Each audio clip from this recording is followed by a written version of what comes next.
你有冇發現，有些人越大個，越唔鍾意熱鬧？朋友約食飯，佢會嫌攰；太多人聚會，佢會想早啲走。放假比起出街，佢更想自己一個靜靜地待住。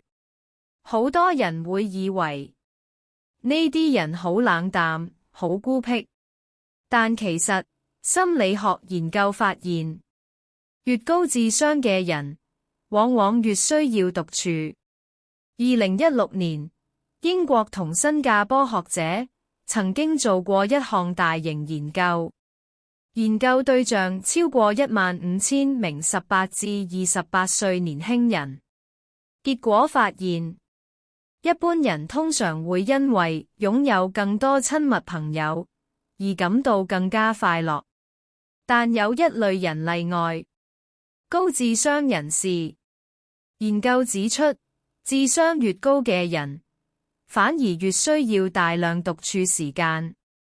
如果長時間投入社交、聚會、人際互動，佢哋甚至更容易感到疲倦同不快。點解會咁？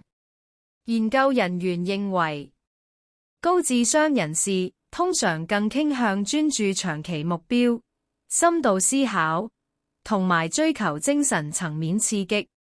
相比起不停聊天、應酬、社交，佢哋更享受閱讀、思考、創作、研究，或者沉浸喺自己世界裏面。因為對某些人嚟講，獨處唔係孤單，而係一種充電。真正高智商嘅人，好多時都唔係唔識社交，而係佢哋開始明白，唔係所有關係都值得消耗精力，亦唔係所有熱鬧都能帶來快樂。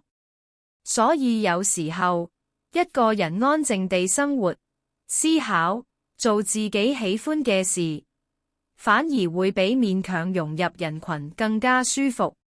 當然，鍾意獨處唔代表一定高智商，但真正成熟之後，你會發現，人開始變得安靜，往往不是因為冷漠，而是終於找到令自己舒服嘅生活節奏。